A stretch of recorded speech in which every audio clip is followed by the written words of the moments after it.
You want to be first, or shall I? Go ahead. I met Eileen when I was in college. I met her at a street dance. She was with a whole bunch of girls, and I wanted to dance with somebody, so I got up enough nerve and asked her to dance with me, and lo and behold, we ended up 55 years later married with a family. We did date for a year and a half, and I thought that was a good thing. So we really got to know each other, and then when we made the decision to marry, it was difficult for both our families, knowing we weren't equally yoked. But we chose a pastor that wasn't from either one of our churches, and that was the Lord's leading. I'm just sure of it, because this same man called on me until I finally said, I need to talk to you. And he's the one that brought me to the Lord, and that was the start of our real family being one in the Lord. And the Lord's been in our life, and I know that he's the reason we're here today is because of his blessing and his guidance. And so. Unity is really the key when you're married. You have to work together. You know, when you have children, well, then there's lots of times that things come up and decisions are made on the fly, and you need to be unified on those decisions. We didn't always agree on the decisions that we made, but it was my practice not to undermine my wife's authority by pulling the rug out from her feet by saying, oh no, we can't do it that way. Or mine either. He made a decision and we supported it. If we want to talk about it later, we could. Communication, I think, is really essential. We would always have dinner together.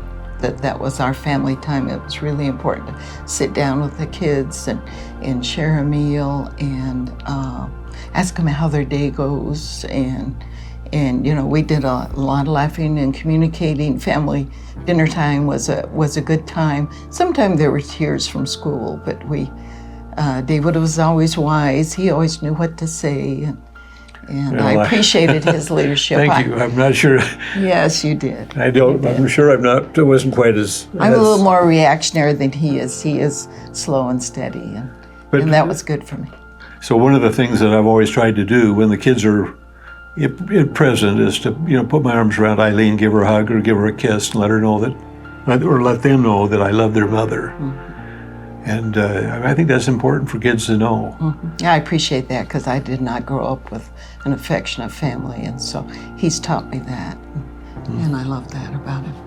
He's my hugger, and that's what our kids love about their dad too, and grandkids. And so we've learned a lot from each other. We each have strengths and weaknesses, and I think it helps that we offset the other one.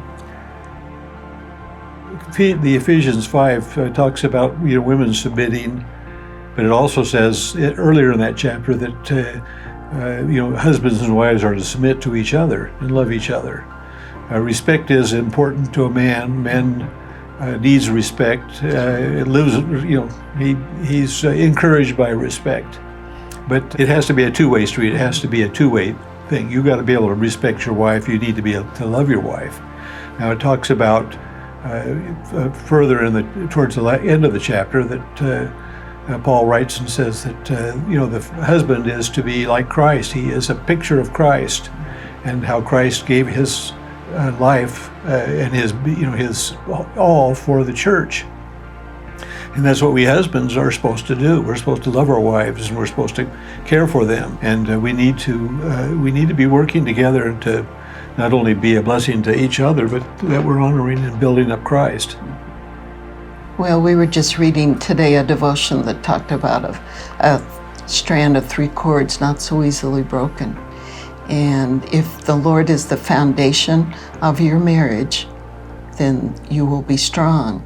You just need to invest in each other and together serve the Lord and bring the kids along for the ride, whatever that looks like. Encourage them in the Lord, and now we're encouraging our grandkids.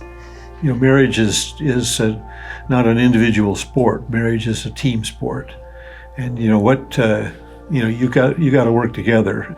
some marriages tend to be a competition to see who's going to be the boss, who's going to make the right decisions, who's going to spend the money, that kind of thing.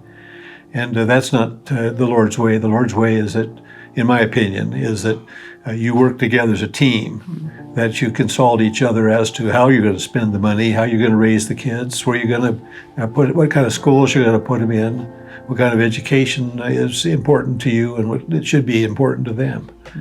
And it's a great life. You know, the old song says, "Every day with Jesus is sweeter than the day before," and that's true. That's very true. Same with this guy. It's sweeter than the day before.